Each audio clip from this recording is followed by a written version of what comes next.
नमस्कार दोस्तों। आज के इस वीडियो में हम SBI technology opportunity mutual fund versus ICICI technology opportunity mutual funds versus Tata digital India mutual fund के बीच के डिफरेंस को जानने की कोशिश करेंगे। तो आप भी इन तीनों म्यूचुअल फंड में से किसी भी म्यूचुअल फंड में अपने पैसे को निवेश करना चाहते हो तो इस वीडियो को अंत तक ज़रूर देखिएगा। सबसे पहले हम इन तीनों म्यूचुअल फंड के फंड ऑब्जेक्टिव के बारे में जान लेते हैं। तो ये एक सेक्टर म्यूचुअल फंड है, यानी कि ये किसी भी एक पर्टिकुलर सेक्टर में इन्वेस्टरों के पैसे को निवेश करता है। इन केस में ये सेक्टर है आईटी सेक्टर और टेक्नोलॉजी सेक्टर। अगर आपको इन सेक्टर्स के बारे में नहीं पता है तो मेरी तो यही सलाह है कि आप उस सेक्टर से दूर ही रहे, क्योंकि सेक्टर म्यूचुअल फंड रिटर्न्स देने के मामले में काफ़ी हाई रिटर्न्स देता है, पर अगर नुकसान होने के टाइम वो सेक्टर म्यूचुअल फंड आपको काफ़ी ज़्यादा नुकसान भी करवा सकता है। अब हम इन तीनों म्यूचुअल फंड्स के पास्ट रिटर्न्स के बारे में जानें तो एसबीआई का पिछले एक साल का past returns 76.57%, Tata digital India का 86.12% और ICICI technology opportunity mutual fund का 89.41% है। अब 3 साल का रिटर्न्स हम देखें तो एसबीआई का 38.66%, टाटा का 42.61% और आईसीआई का 42.93% है। और अगर 5 साल के रिटर्न्स हम देखें तो वो उसमें एसबीआई का 28.79%, टाटा का 34.36% और आईसीआईसीआई का 33.88% है। तो इस हिसाब से आप देखें तो 5 साल में Tata digital India mutual fund अच्छा परफॉर्म कर रहा है और 3 साल में टाटा डिजिटल इंडिया और आईसीआईसीआई का टेक्नोलॉजी म्यूचुअल फंड एक जैसा ही परफॉर्मेंस कर रहा है। और एक साल के टाइम ड्यूरेशन में आईसीआईसीआई का टेक्नोलॉजी म्यूचुअल फंड है वो इन दोनों म्यूचुअल फंड की तुलना में अच्छा परफॉर्म कर रहा है। अब हम इन तीनों म्यूचुअल फंड की अगर रिस्क फैक्टर को ध्यान में रखें तो एसबीआई का स्टैंडर्ड डेविएशन 18.94%, टाटा का 22.07% और आईसीआईसीआई का 23.53% है। अब जिसे नहीं पता कि स्टैंडर्ड डेविएशन क्या है, तो स्टैंडर्ड डेविएशन एक रेंजिंग फैक्टर है जो ये बताता है कि जितना कम स्टैंडर्ड डेविएशन होगा उतना ही अच्छा और वेल वॉलेटाइल और वेल परफॉर्मिंग म्यूचुअल फंड माना जाएगा। तो जब भी आप किसी भी म्यूचुअल फंड को चुनें तब कम से कम स्टैंडर्ड डेविएशन वाले म्यूचुअल फंड को चुनें, क्योंकि वो म्यूचुअल फंड कम से कम वॉलेटाइल माना जाता है।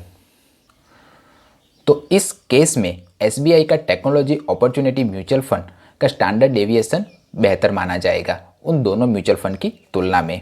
अब हम टॉप 3 सेक्टर देखें तो एसबीआई का जो म्यूचुअल फंड के टॉप 3 सेक्टर है वो है टेक्नोलॉजी सेक्टर, सर्विस सेक्टर और कम्युनिकेशन सेक्टर।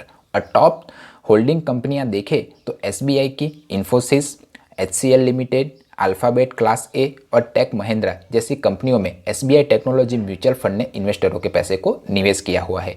अब हम टाटा डिजिटल इंडिया के टॉप सेक्टर को देखें तो टेक्नोलॉजी सेक्टर है, सर्विस सेक्टर और इंजीनियरिंग सेक्टर है।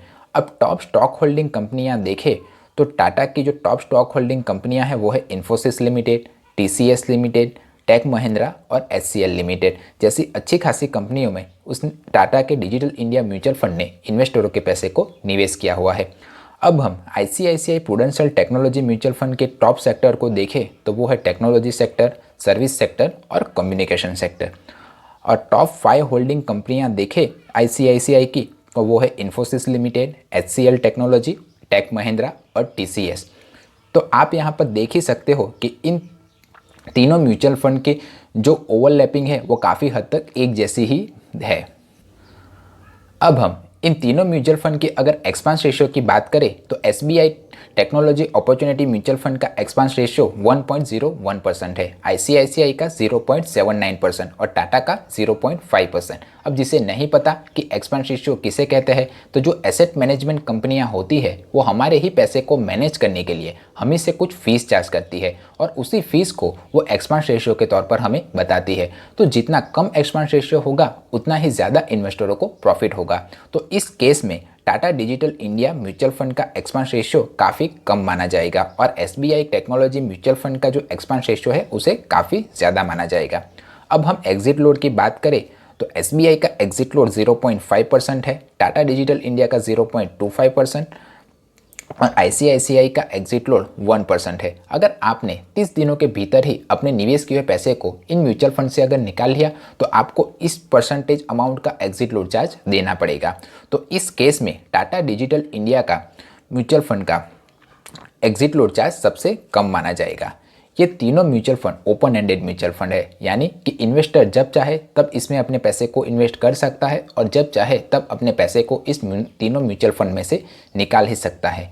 अब हम अगर बेंचमार्क की बात करें तो S&P BSE टेक ट्राई को SBI का टेक्नोलॉजी म्यूचुअल फंड फॉलो करता है और S&P BSE IT TRI benchmark index को Tata digital India mutual fund और ICICI Prudential technology mutual fund, ये दोनों म्यूचुअल फंड एक ही बेंचमार्क को फॉलो करते हैं।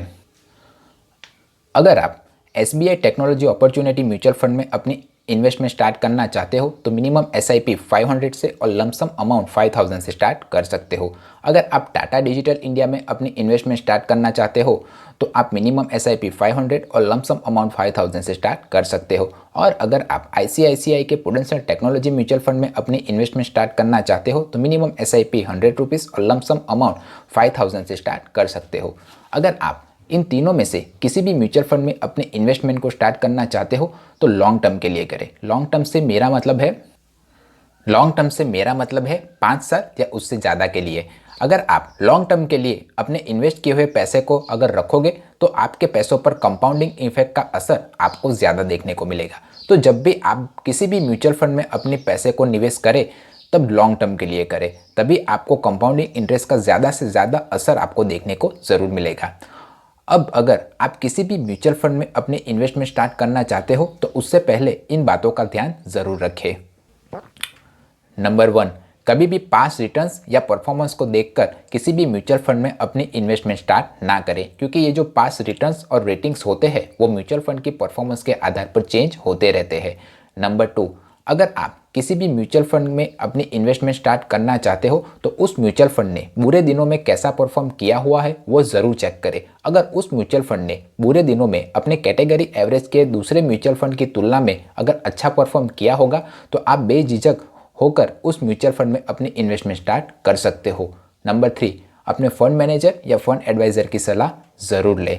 नंबर 4, कभी भी आप किसी भी म्यूचुअल फंड में अपनी इन्वेस्टमेंट स्टार्ट करना चाहते हो तो डायरेक्ट प्लान के थ्रू अपनी इन्वेस्टमेंट स्टार्ट करें। अगर आपने मेरा डायरेक्ट वर्सेस रेगुलर प्लान का वीडियो नहीं देखा हुआ है तो आप उसे जाकर ज़रूर देखें, क्योंकि डायरेक्ट प्लान में निवेश करने के कारण जो आपका कमीशन होता है वो काफ़ी हद तक कम हो जाता है, तो आपकी जो इन्वेस्टमेंट वैल्यू पर आपको इंटरेस्ट मिलेगा वो भी आपको ज़्यादा मिलेगा। अब इन सभी डिटेल्स को जानने के बाद आप मुझे कमेंट बॉक्स में लिखकर बताइए कि आप इन तीनों में से कौन से म्यूचुअल फंड में अपनी इन्वेस्टमेंट स्टार्ट करना चाहते हो। अगर मेरा वीडियो पसंद आया है तो वीडियो को लाइक करें और चैनल को सब्सक्राइब करें। मिलते हैं अगले वीडियो में, तब तक सीखते रहिए, क्योंकि सीखोगे आज तो कमाओगे कल। जय हिंद।